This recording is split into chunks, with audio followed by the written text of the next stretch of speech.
Man, my brother got 13 years old. Eric Smith choked and battered the young life out of Derek Roby. The scariest thing about evil is not its face, but its age. In August of 1993, the town of Savona, New York, was the kind of quiet place where neighbors waved at each other, children played freely on the sidewalks, and the sound of laughter often echoed through the trees. But one morning, that peace was shattered, replaced by whispers, sirens, and a single name that would forever stain the town's innocence: Eric Smith. He was about that tall. He weighed 40 pounds. He lived 4 years and 10 months. And that person killed him. He was 13 years old. Red hair, freckles, thick glasses that made him look like every shy, bookish kid you'd expect to see on a school playground. But behind those glasses was a mind carrying years of anger, humiliation, and rejection. Eric had been bullied for most of his short life, mocked for his looks, teased for his awkward speech, even pushed around for things beyond his control. He smiled less with each passing year, until one day, something inside him finally snapped. That morning, 4-year-old Derek Roby decided to walk to summer camp by himself, just half a block away from home. It was supposed to be safe, but on that walk, he met Eric. The two boys crossed paths on a small dirt trail shaded by trees, just minutes from the playground. Eric smiled at him, the kind of smile that feels harmless at first glance. He told Derek he knew a shortcut. The boy trusted him. What happened next would become one of the most haunting crimes in New York's history. Eric led Derek off the main path, into a small clearing. There, years of pent-up rage erupted all at once. He struck the child, over and over, until the woods fell silent again. It wasn't planned, and yet every motion carried something deliberate, as if he'd been rehearsing the moment in his mind. When police first questioned him, Eric seemed oddly composed, even helpful. He said he'd seen Derek that morning and wanted to help find him. Investigators noted how calm he was, how talkative. But something about his story didn't sit right. He was too precise with his details, too confident about what he'd noticed. And when he described the scene later, it became clear he knew things only the killer could know. A few days later, Eric's mother, sensing her son's torment, took him to the police station. There, sitting across from detectives, the boy finally confessed. He admitted to what he'd done in chilling detail, saying he'd wanted to see what it felt like to hurt someone. For the first time, the small town realized evil didn't always look like a monster in the shadows. Sometimes, it looked like a kid on a bicycle. Eric was charged as a juvenile with second-degree murder. The trial became a national debate. How do you punish a child who committed an act most adults can't comprehend? Was he born broken, or made that way by years of cruelty? Psychologists pointed to explosive rage disorder and deep emotional neglect. Others simply said he wanted control in a world where he had none. He was sentenced to 9 years to life in prison. But Eric would spend nearly 28 years behind bars before being released in 2021, at age 41. In interviews since, he has claimed remorse, yet many still struggle to believe that a crime so violent could ever be explained by bullying alone. The case of Eric Smith reminded America that evil doesn't need experience, only opportunity. But while Eric's story was about a child's anger left unchecked, the next case revealed something equally disturbing: how power, when wrapped in authority, can twist into corruption. I still don't believe that he pointed a gun at a police officer because my son would be dead. You know, police officers don't shoot warning shots. You are lucky to be standing here in front of me today, instead of being on the ground. This is the story of Lance Dyer.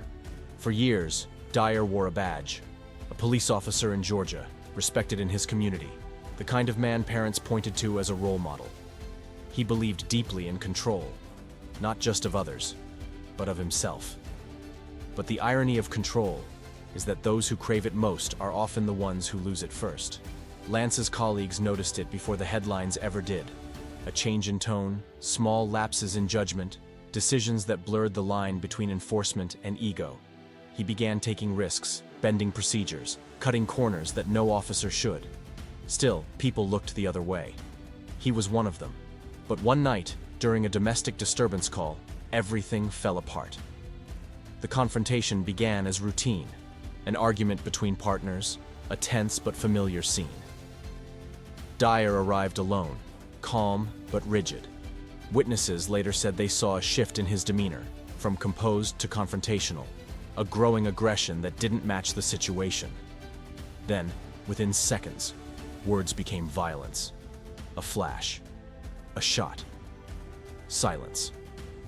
At first, Dyer claimed it was self-defense, that the man lunged, that he had no choice. But when investigators reviewed the body cam footage, a different story emerged. It wasn't chaos. It was escalation. A decision made, not forced. The suspect had been unarmed. The level of force was unjustified. The department tried to contain the fallout, citing procedural error. But when internal logs revealed tampering with timestamps and missing footage later recovered, the illusion of protection collapsed. Lance Dyer was charged with aggravated assault, reckless endangerment, and violation of oath. In court, he stood where so many before him had stood, on the other side of the badge. The prosecutor described his actions as a betrayal of every ounce of public trust he once carried. The judge's words were heavier still. When you wear the uniform of justice, you do not own the power. You borrow it from the people. And when you misuse it, you return it in disgrace. Lance's conviction sent ripples through his community. For some, it was justice served. For others, a painful reminder that authority without accountability is just another form of danger. But if Lance Dyer's story exposed the corruption of power, the next case revealed something far more unsettling: the corruption of privilege. A story that made the world question whether justice could truly be blind when wealth stood in the way. Oh, Lord, oh, yes, there's another child in the ditch. Oh, my God. 2, 1, come on! This is the case of Ethan Couch, the teenager who became infamous for one word: affluenza. June 15th, 2013. A warm summer night in Burleson, Texas. 16-year-old Ethan Couch was driving a Ford F-350 pickup truck down a 2-lane road with 7 other teens packed in the bed and cab. He'd been drinking heavily at a friend's house. 16-year-old Ethan Couch was 3 times the legal drinking limit and speeding when his truck crashed into and killed 4 pedestrians. Later toxicology reports showed his blood alcohol level was 3 times the legal limit, and he had Valium in his system.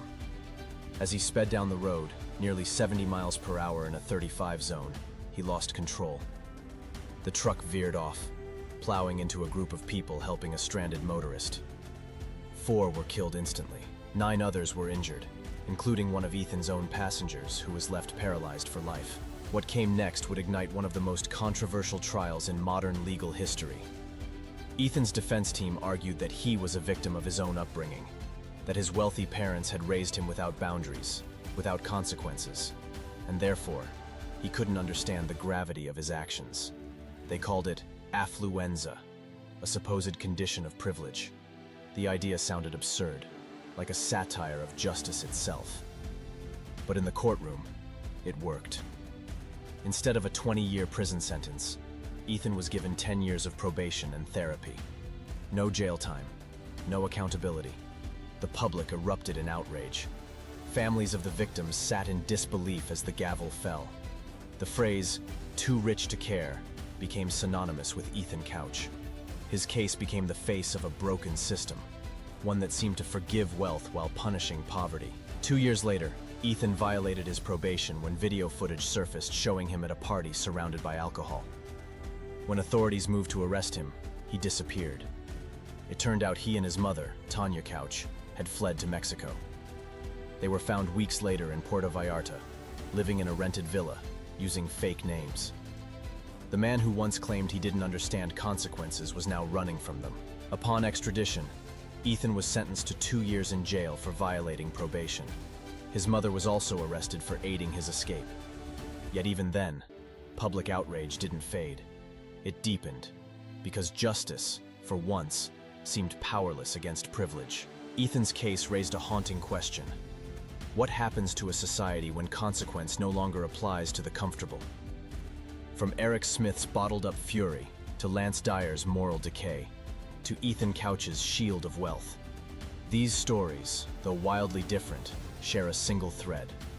They each expose a different failure of control. Eric's was emotional. Rage left to rot until it consumed everything. Lance's was ethical. Authority twisted into self-righteousness. And Ethan's was systemic. Privilege mutating into impunity. In every case, justice eventually caught up. But by the time it did, lives were already lost. Trust was already broken. And innocence, once again, was gone. Because justice doesn't erase pain. It only marks where truth finally stood. And maybe that's what connects all these stories.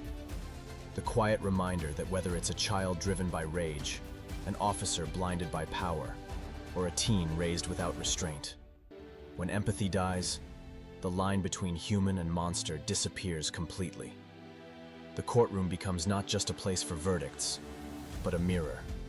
A reflection of what society chooses to ignore until it's too late. If you made it this far, remember, every story like this is a reminder that justice only matters when we demand it equally. So if you want to keep exploring the darkest corners of real cases and the minds behind them, make sure you subscribe to Judge Wire and turn on notifications. Because next time, we're diving even deeper into the moments where truth and deception collide under the same oath. Until then, stay curious and stay aware.